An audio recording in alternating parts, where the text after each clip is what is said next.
Os Cavaleiros Templários eram mais que uma ordem. Eram um império dentro da cristandade.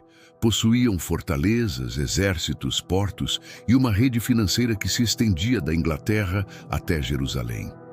Durante 2 séculos, foram o braço armado da fé e o escudo de reis e papas. Mas o tempo das cruzadas estava chegando ao fim. Jerusalém havia caído novamente e os templários perderam seu propósito original: proteger a Terra Santa. Sem guerras para lutar, a ordem começou a acumular riquezas e influência. Suas contas eram maiores que as de muitos reinos.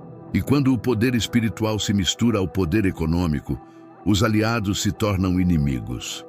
No início do século XIV, um novo rei da França, Felipe IV, conhecido como Felipe o Belo, observava os templários com desconfiança e cobiça. Ele devia fortunas à ordem e via nos monges guerreiros não apenas uma ameaça, mas uma oportunidade. Se destruísse os templários, apagaria suas dívidas e herdaria suas riquezas. Aos olhos do rei, a fé já não era o caminho. O poder era.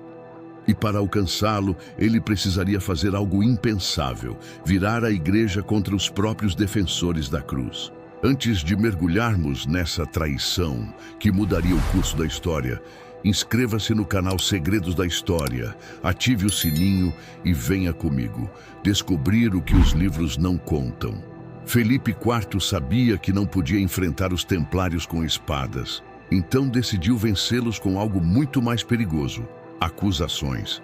Com o apoio de espiões e conselheiros, o rei começou a espalhar rumores, sussurros de heresia, blasfêmia e rituais profanos. Dizia-se que os templários cuspiriam na cruz, negariam a Cristo e adorariam ídolos misteriosos. Essas histórias se espalharam como fogo em palha seca. O povo que antes venerava os cavaleiros passou a temê-los. E a igreja, pressionada, começou a duvidar.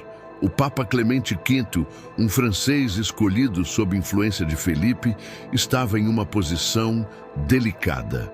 Entre a fé e o medo do rei, o Papa hesitou, mas Felipe não esperava. Na madrugada de sexta-feira, 13 de outubro de 1307, os sinos da França soaram. Por ordem do rei, todos os templários foram presos simultaneamente. Milhares de cavaleiros, monges e comandantes foram levados algemados, acusados de traição contra Deus. A data, sexta-feira 13, ficaria marcada para sempre como símbolo de azar e maldição. Mas para os templários foi o início do fim. Os prisioneiros foram levados para masmorras úmidas e escuras. Lá começaram os interrogatórios conduzidos pela Inquisição, sob ordens do rei. Tortura, humilhação e dor. Os templários foram forçados a confessar crimes que nunca cometeram. Alguns, despedaçados pela dor, admitiram heresias apenas para que cessassem as chamas e o aço. Outros morreram em silêncio, mantendo a fé até o último suspiro. As confissões arrancadas sob tortura eram apresentadas como provas. Filipe enviava relatórios ao Papa, exigindo que a igreja dissolvesse a ordem. Clemente V, pressionado, criou uma comissão para investigar. Mas os templários não tiveram direito à defesa. Enquanto isso, as propriedades da ordem foram confiscadas. Os tesouros selados pelo rei. E o que antes era símbolo de fé, agora era retratado como um culto maligno. Em poucos meses, o nome dos templários, antes sinônimo de honra, foi arrastado pela lama da história. Em 1312, o Papa Clemente V cedeu à pressão.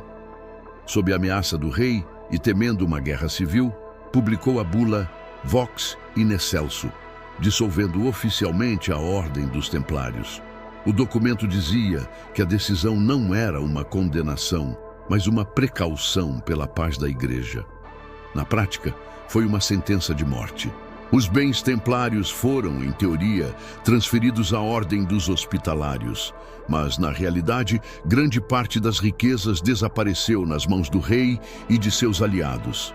As fortalezas templárias foram tomadas, seus símbolos destruídos, e o legado de 2 séculos de fé e guerra foi apagado com tinta e sangue. mas alguns cavaleiros escaparam. Alguns fugiram para Portugal, Espanha e Escócia, onde dizem juraram reconstruir a ordem nas sombras. Outros desapareceram sem deixar rastros, e com eles, talvez, o tesouro perdido dos Templários. Em 1314, após 7 anos de prisão, Jacques de Molay, o último grão-mestre dos Templários, foi levado a julgamento. Ele tinha o rosto envelhecido, os olhos marcados pelo sofrimento, mas o espírito intacto. Esperavam que confessasse novamente, que admitisse os crimes e aceitasse a absolvição do rei. Mas diante da multidão, Jacques fez o contrário. Ergueu a voz e declarou que a ordem era pura, que todos os templários eram inocentes e que tanto o rei quanto o papa responderiam diante de Deus. Felipe IV ordenou sua execução imediata.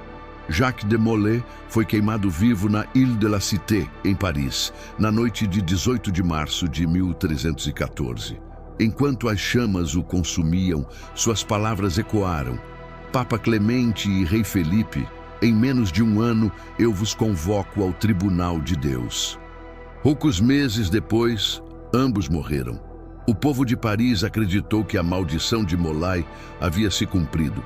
O Papa Clemente V morreu de uma doença súbita e o rei Felipe IV sofreu uma queda fatal durante uma caçada. Para muitos, foi a justiça divina. Para outros, apenas coincidência. Mas uma coisa é certa.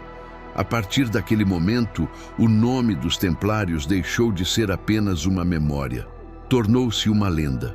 Uma lenda de poder, fé e vingança. Séculos depois, historiadores, místicos e sociedades secretas ainda juram que a sabedoria templária sobreviveu. Alguns dizem que o segredo passou para a maçonaria. Outros, que os templários se esconderam sob novos nomes, continuando sua missão em silêncio. Hoje, o símbolo da Cruz Vermelha dos Templários ainda aparece em brasões, templos maçônicos e até em organizações militares. Mas o que poucos percebem é que seu verdadeiro legado não é o ouro nem as lendas. É a ideia de que a fé e o conhecimento, juntos, são a força mais perigosa do mundo. Os Templários dominaram ambos, e foi exatamente por isso que foram destruídos. Seu desaparecimento marcou o fim de uma era, mas também o início de outra. A era das ordens secretas, das conspirações e das verdades escondidas nas sombras. Os Templários foram julgados, queimados e esquecidos, mas nunca realmente destruídos. Suas histórias atravessaram séculos, sobrevivendo em manuscritos, rituais e símbolos, e cada geração encontra neles um novo significado: fé, rebeldia, sabedoria ou mistério. Afinal, talvez o verdadeiro tesouro dos Templários nunca tenha sido ouro, mas o conhecimento que juraram proteger. E é por isso que ainda hoje sua cruz permanece viva, em pedra, em fé e em segredo. Quer ficar por dentro dos maiores segredos históricos e entender o que os livros não contam? Então siga os segredos da história e descubra o passado como você nunca viu.